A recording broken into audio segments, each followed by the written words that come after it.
সাম্প্রতিক গণধর্ষণ কাণ্ডগুলি নিয়ে সোশ্যাল মিডিয়ায় একের পর এক প্রতিবাদ দেখা গেছে।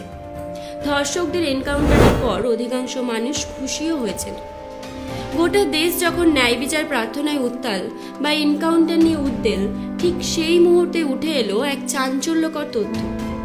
অনলাইন দুনিয়ায় ট্রেন্ডিং হয়েছে হায়দ্রাবাদ রেপ ভিডিও কিওয়ার্ড। 48 ঘন্টায় 80 লক্ষ মানুষ একটি পর্ন সাইটে গিয়ে খুঁজেছেন হায়দ্রাবাদের তরুণীর ধর্ষণের ভিডিও। মানে যারা এনকাউন্টার নিয়ে উল্লসিত আর যারা ধর্ষণের ঘটনাটি চাক্ষুষ করতে চাইছেন পর্নহাবে গিয়ে, তাদের মধ্যে কিছু মানুষ কিন্তু কমন, কিছু মানুষ উভয় সেটেই আছেন। আজ মানডে মহাভারতে আমরা আলোচনা করব না মনীষা বাল্মীকিকে নিয়ে, না ধর্ষণের সংস্কৃতি নিয়ে। গুরগাঁও মধ্যবয়সিনী এক মহিলা এক শপিং মলে বাচিকভাবে একদল তরুণীকে আক্রমণ করেছিলেন, মনে আছে তো? অভিভাবক সুলভ কর্তৃত্ব ফলিয়ে বলতে এসেছিলেন, এরকম ছোট পোশাক পরে মেয়েরা ঘুরে বেড়াবে আর ছেলেরা ধর্ষণ করলেই দোষ। এই আমাদের ধর্ষণ সংস্কৃতি, রেপ কালচার শব্দবন্ধটি ইউনাইটেড স্টেটসের নারীবাদীরা 20 শতকের 70-এর দশকে ব্যবহার করতে শুরু করেন। 1974 সালে rape the first source book for women বইতে প্রথমে এই পরিভাষা ব্যবহৃত হয় বলে মনে করা হয়। 1975 নাগাদ ও তার পরবর্তী সময়ে টার্মটি নিয়ে ভাবনা চিন্তার আরও বিস্তার ঘটে।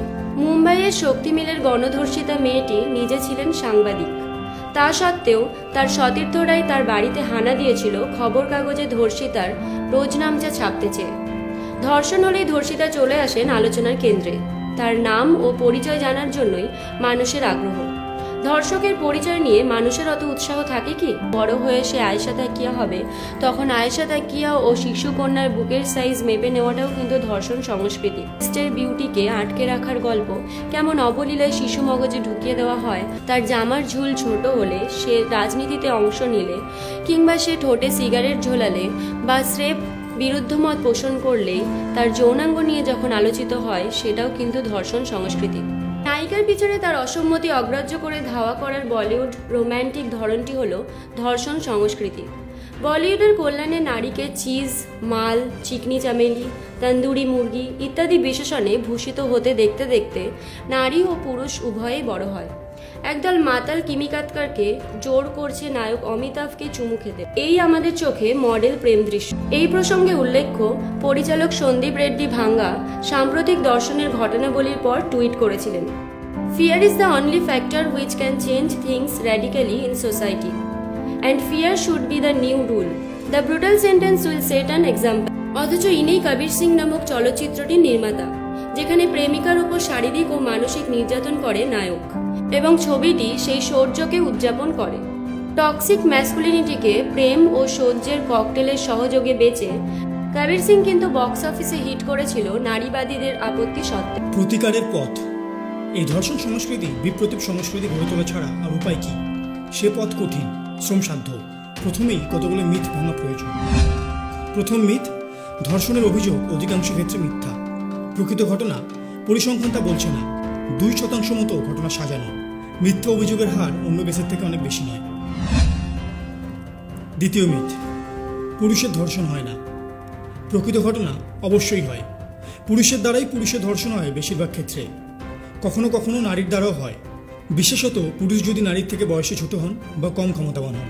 পরিসংখ্যানের দিক থেকে দেখতে গেলে নারী কর্তৃক ধর্ষণ কম হয়, কিন্তু হয়।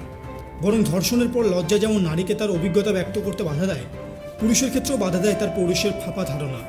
ধর্ষিত হওয়াকে সে তার পৌরুষের বিচ্যুতি ভাবে। আবার দ্বিধা কাটিয়ে সে বলে উঠতে পারলেও অনেক সময় তা বিশ্বাস করা হয় না।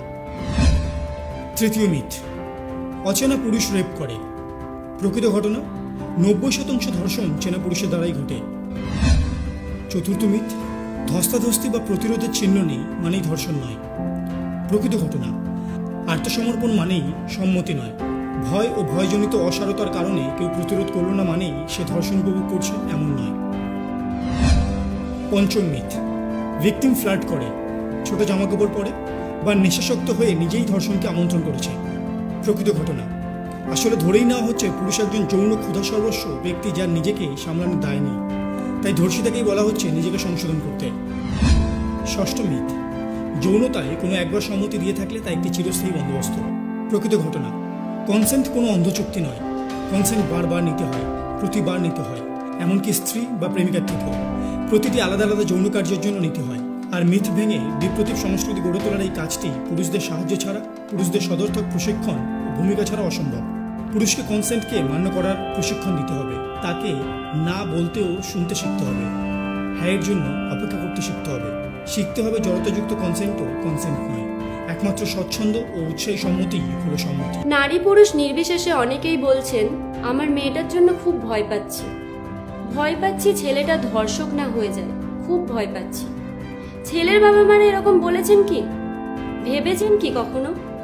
স্ট্যাট দেখলে তাদেরও কিন্তু ভয় পাওয়ারই কথা। কলকাতা পুলিশের ডিয়ার বয়েজ প্রজেক্টটি ব্যর্থ হয়েছিল। ওরকম একটা প্রচেষ্টার অর্থ নাকি ছেলেদের অপমান করা, সব ছেলেদের অপরাধী দাগিয়ে দেওয়া।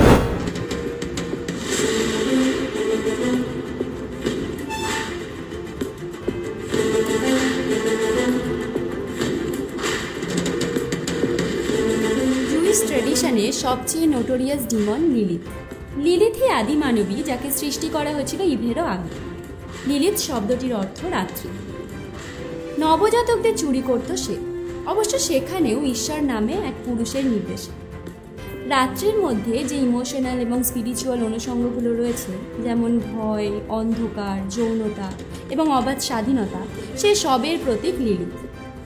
তবে এই চরিত্রটিকে নিয়ে যতই চর্চা করা হয়েছে, ততই তা জুড়ে গিয়েছে নারীবাদের সঙ্গে। কোন নারীবাদ?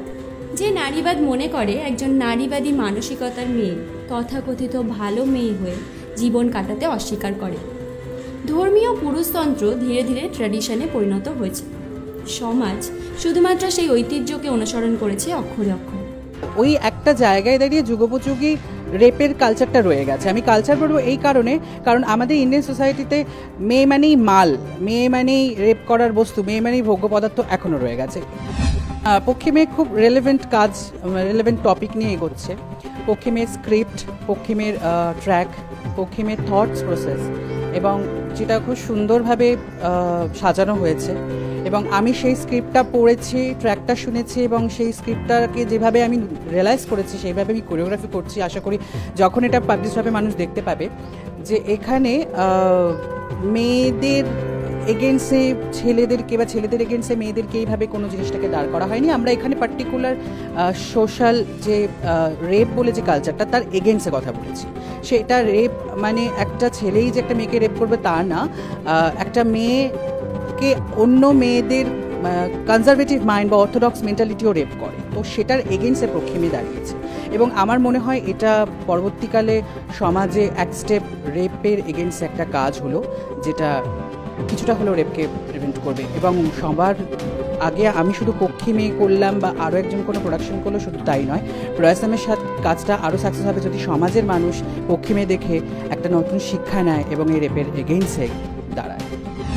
এটা মহাভারতের সময় দ্রৌপদী থেকে শুরু করে বর্তমান প্রিয়াঙ্কা রেড্ডি এবং উত্তরপ্রদেশের এখন ঘটনা, আরও অনেক ঘটনা হয়েছে, হবে এবং হবে, ফিউচারও হবে। তার কারণটাও আমি বলছি, তার সাথে খুবই রেলেভেন্ট। কোথাও দাঁড়িয়ে আমাদের সোশ্যাল সার্কামস্ট্যান্সে এরকম তৈরি হয়ে গেছে যে পুরুষতান্ত্রিক বা পুরুষ শাসিত বলা যেতে পারে, একটা বড় একটা জায়গায় দাঁড়িয়ে। শুধু পুরুষ শাসিত না, কোথাও কিছু কিছু মহিলা বা কোনো মেয়েদের মাথাতেও এই জিনিসটা এসে গেছে যে ওই যেটা আমাদের সাথে হচ্ছে বা হয়ে আসছে সেটাই সঠিক। আশা করব যেহেতু নাচ গানের মাধ্যমে লোকশিক্ষা হয়, তো এই প্রোডাকশনটার মাধ্যমে যেন প্রয়াসমের এই কাজটার মাধ্যমে যেন ওয়ার্ল্ডে এই মেসেজটা যায় যে কোনটা সঠিক, কোনটা ভুল, কোনটা করা উচিত, কোনটা করা উচিত না, এবং কোনটা হওয়া উচিত আমাদের সমাজে, কোনটা হওয়া উচিত না। আমাদের সোশ্যাল মিডিয়া টিম গত 1 মাস ধরে এই ঘটনার বিভিন্ন দিক যা সোশ্যাল মিডিয়াতে এসেছে তা নিয়ে জাস্টিস ফর আরজিকরের একটি ছোট্ট প্রতিবেদন আপনাদের সামনে তুলে ধরছে, যাতে উৎসবের মরশুমে এসেও আমরা ভুলে না যাই আমাদের আসল লক্ষ্য। একটা কথা আমরা জানাতে চাই, গতকাল কুণাল ঘোষের মাধ্যমে আন্দোলনের মূল স্পিরিটকে কালিমা লিপ্ত করার ষড়যন্ত্র করতে নেমেছে শাসক দল। কুণাল ঘোষ তার ফেসবুক পোস্ট থেকে জানান যে আন্দোলনকারী জুনিয়র ডাক্তাররা WBJTF এর পক্ষ থেকে মধ্যস্থতার আবেদন নাকি করা হয়েছে এবং তার ফলে নাকি লালবাজারে ব্যারিকেড খুলে দেওয়া হয়েছে এবং আমরা যেতে পেরেছি। আমরা স্পষ্টভাবে জানাচ্ছি যে এই দাবি সর্বৈব মিথ্যা কথা এবং বাংলার সাধারণ মানুষের কাছে জুনিয়র ডাক্তারদের আন্দোলনকে কালিমা লিপ্ত করার অভিসন্ধি নিয়ে করা। আমরা স্পষ্ট বলছি, কুণাল ঘোষের মতো অমেরুদণ্ডী প্রাণীর কথার এর থেকে বেশি জবাব আমরা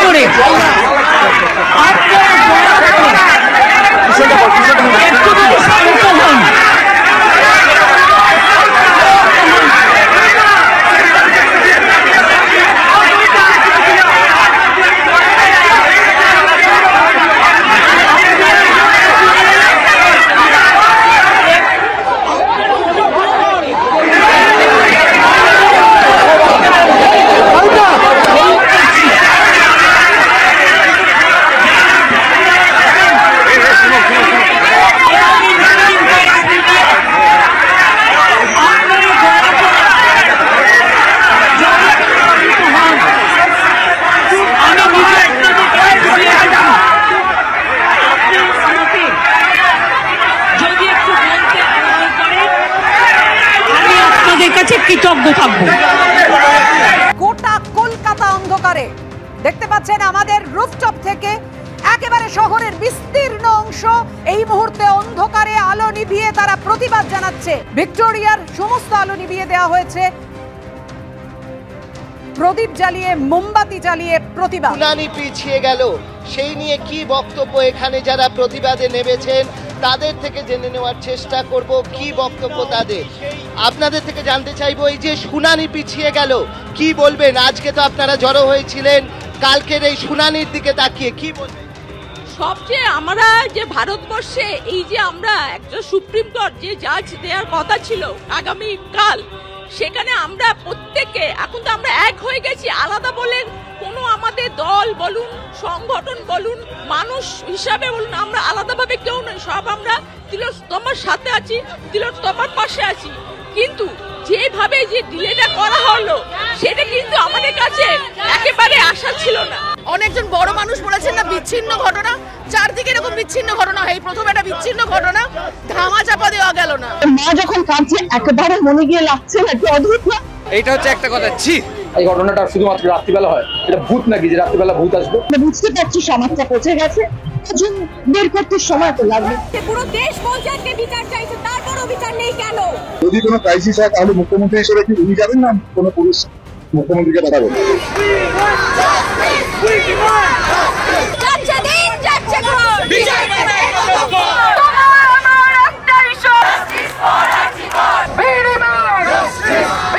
হুট করে এই জিনিসটা সলভ হওয়ার নয়, আমাদের অপেক্ষা করতেই হবে, ধৈর্য রাখতেই হবে এবং এই শটটা চালিয়ে যেতে হবে। বড় ঘটনা ঘটার পরে সবার আমরা সচেতন হয়েছি, বাট এরকম I am sure hundred and millions of cases হচ্ছে রেজিস্টার হচ্ছে না। নিজেরা চোখ খুলুন, নিজেদেরকে প্রশ্ন করুন কেন হচ্ছে, সেটা নিয়ে দরকার। মানুষ মনুষ্যত্বর হুঁশ নিয়ে তো দুজনের, সেটা আমাদের দুটোই আমার মধ্যে হারিয়ে যাচ্ছে কোথাও। প্রগ্রেস কম হচ্ছে, রিগ্রেস বেশি হচ্ছে। তাড়াতাড়ি পাওয়া যায় কিনা আমি জানি না, তবে জাস্টিসটা পেতেই হবে। 15 দিনে হয়নি, 30 দিন হলেও জাস্টিসটা আমাদের পেতেই হবে, না পেলে আমরা রাস্তায় থাকবো। সিচুয়েশনটা এমন জায়গায় এসছে যে এখন কোনো বিচার না হয় তাহলে এরপরে কোনোদিন হবে কিনা আমরা বুঝতে পারছি না। যেরকম মানুষের স্বতঃস্ফূর্ত প্রতিবাদ শুরু হয়েছে, এ বিচার হবেই। সবসময় কনসার্ট নিয়ে ঘুরে বেড়াবো, আমরা কেউ সেফ নই অ্যাকচুয়ালি। আমি বিরক্ত লেগে গেছে, প্রথম তো ঘুরতে পারবো, আসছে না। এমন একটা রান টাইম যেখানে আমার মানে স্বপ্নে বা আমি মেয়েটির কথা ভাবিনি, এতদিন সময় লেগে গেছে, এখন ব্যাপারটা বিরক্ত পর্যায়ে পড়ে যাচ্ছে। কারণ বিষয়টা এখন আর শিবিরের মাদল নয়, আমরা বুঝতে পারছি সমাজটা পচে গেছে, বের করতে সময় তো লাগবে। শাসক দল বা যেই হোক না কেন, তারা যদি ভাবে যে পুজো আসছে বলে এটা সীমিত হয়ে যাবে না, এর ক্ষেত্রে আরো আরো আরো বৃহত্তর রূপ নেবে। এখন এই অবস্থায় দাঁড়িয়েছে যে হচ্ছে কোর্টের হিয়ারিং, সুপ্রিম কোর্টের হিয়ারিং পিছিয়ে দিতে হচ্ছে, তাই তো? এর থেকে নির্লজ্জতা আর কিছু হতে পারে না। এই ঘটনার প্রতিবাদে গড়িয়া মোড় থেকে সুকান্ত সেতু পর্যন্ত 5 কিলোমিটার রাস্তা জুড়ে লেখা এবং ছবিতে প্রতিবাদ জানানোর কর্মসূচি নেয় যাদবপুর আর্টিস্ট ফোরাম। মানুষের সবাই সবাইকে লিড করছে, প্রত্যেকের ঘরে ছেলে মেয়ে আছে, প্রত্যেকে আমরা পড়াশোনা করে চাকরি করি, কারোর গোলামি নই, আমরা আমাদের যোগ্যতায় লড়ি, যোগ্যতায় খাই। কোন লোকের অসভ্যতার দাসত্ব আমার কোনো মেয়ে করবে না। এটা হাজার হাজার বছরের লোভ, এটা নির্ভয়া থেকে শুরু হয়নি, এতটা লঘু করে দেবেন না, এটা 12 বছরের ঘটনা নয়।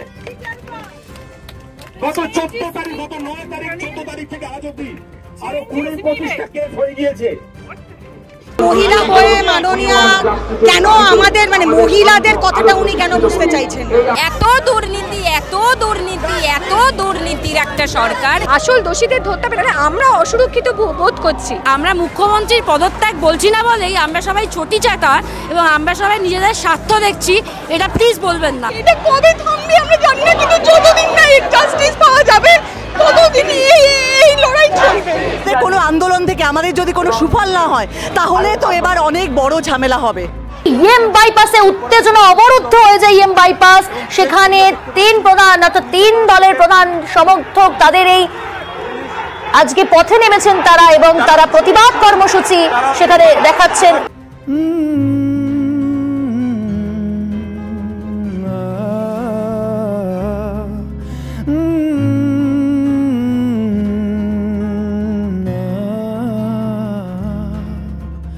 জমছে এক পাহাড় অসহ্য বিচার, স্তব্ধ হয়েছিল তারা ব্যস্ততা হাজার, তাই যে মাই খেয়াল পেছনে দেয়াল, যে যেমন সে নিচ্ছি মেনে নাম দিয়ে কপাল, কেউ মরণ কাল, কেউ ভয়ে কাতর, কেউ বাণীর উপায় বা সহায় হয়ে পাথর। আর কবে, আর কবে, আর কবে, আর কবে, আর কবে আমার রাজ্যে আমার দেশে নিজের মতো ভাবো, তুই কে বলার রাত্রিরে আমি বাইরে কেন থাকবো, নিজের রাজ্যে নিজেদের দেশে নিজেদের মতো ভাবো, তুই কে বলার কোন পোশাকে কতটা শরীর ঢাকবো, রাত্রি আমার দিনও আমার রাস্তা আমার জন্য, তোদের গুন্ডামি করে আর কতদিন কাজ খুঁজে দেখ অন্য, আমরা পড়বো লড়বো আনবো নতুন আলোর মতো সকাল, তোরা মারবি যত পারবো তত পচাবো এই আকাল, চিনে গেছি শত্রু কারা, কারা আসল দোষী, রাত্রে কারা আধার নামায় আর কারা সাহসী, সুরক্ষা চাই, স্বাধীনতা চাই, জানতে চাই সত্যি, অভয়াকে যারা ধর্ষণ করে তাদেরই আমরা ভর্তি। নামবে কবে তুমি পথে, নামবে কবে, থামবে কবে অত্যাচার, থামবে কবে, নামবে কবে? একদিকে তিনি টিভির মঞ্চে নারীদের কত লড়াই শেখায়, আরেকদিকে আমাদের দাদা ব্যালকনি পেলে জার্সি ঘোড়ায়, কত দাদাগিরি, কত দাদাগিরি, কত দাদাগিরি দিয়ে হামাগুড়ি সুরসুর করে গর্তে ঢুকলো, দিদি নাম্বার 1 সে তো শুধু ফুটেজ খেতেই স্লোগান তুললো, জং ধরে গেছে।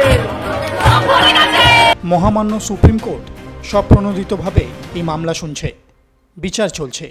একই সঙ্গে পুলিশ প্রশাসনের বিরুদ্ধে অহিংস আন্দোলন চলছে। একটি মশাল থেকে হাজারো মশাল, একটি মোমবাতি থেকে লক্ষ মোমবাতি জ্বলে উঠে নারী মুক্তির পথ আলোকিত করবে, এটাই আশা। পশ্চিমবঙ্গের নারীরা সারা পৃথিবীর নারী সমাজের পথ প্রদর্শক হবেন। শুধু পশ্চিমবঙ্গ নয়, পৃথিবীর নারী সমাজ অসীম আগ্রহে তাকিয়ে আছে তদন্তের ফলাফলের দিকে। আমাদের সবার প্রার্থনা সত্য উদ্ঘাটিত হোক। তাই প্রতিবাদের এক স্বর, জাস্টিস ফর আরজি কর।